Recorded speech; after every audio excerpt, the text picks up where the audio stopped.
Hi, I'm David Stein of Money for the Rest of Us. In this video, I answer the question, should you rebalance your investment portfolio? Rebalancing. It's a topic that I often get asked about on my podcast. And here's the thing.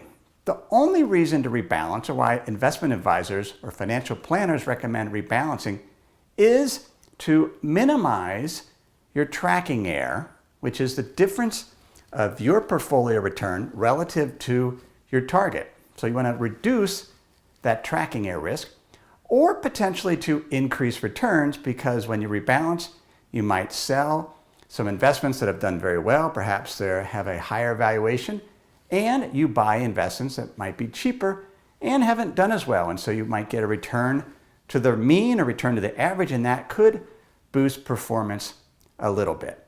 Now those are the benefits: to reduce risk, perhaps to increase return, but there's some costs. The costs are the commissions that you pay. Perhaps there's some taxes if it's a taxable account. And this whole idea of rebalancing, there's some time cost. Do you go ahead and do some type of spreadsheet to figure out whether you should rebalance or not?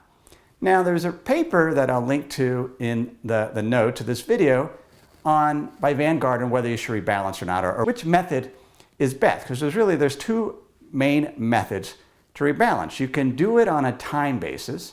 So look at it quarterly, annually, and decide whether you want to rebalance back to targets.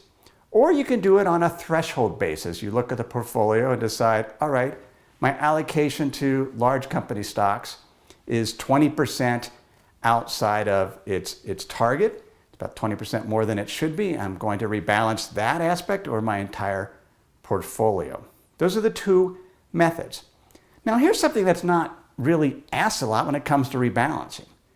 Why bother? What if you don't actually have investment targets? I don't have a specific target for each asset class. And so that means my portfolio doesn't necessarily get out of whack relative to these targets. Rebalancing is something financial planners do because they have hundreds of accounts. And so is a systematic way to look at all their accounts. But if you manage your own money, you just have the one account. And so you can have a more flexible approach, an ad hoc approach.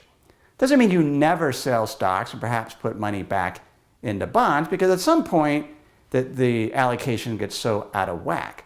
But if you're adding new money to your portfolio, or you see an opportunity come along and you want to add an allocation there, or there's an area of portfolio that's done very well, you want to trim and take some profits, that's really rebalancing also. It's just not done in this systematic, formulaic way that financial planners do, because they have so many accounts, because each account has a target. So they have something to rebalance to. As individual investors, we can be more fluid. We might not have a target, so there's no reason to rebalance back to the target. We can use that flexibility to our advantage and trim our portfolio when it makes sense, add to other areas of portfolio when it makes sense, when we have new cash flow. And in that sense, you don't have to be rebalancing on a regular basis. The paper by Vanguard found that there wasn't really one methodology better than another, that the actual benefits in terms of doing it based on a frequency or doing it on a threshold, the risk-adjusted return really wasn't that difference between either method. And so if you actually want to use systematic rebalancing, just stick to a method, try it out, and see if it works for you.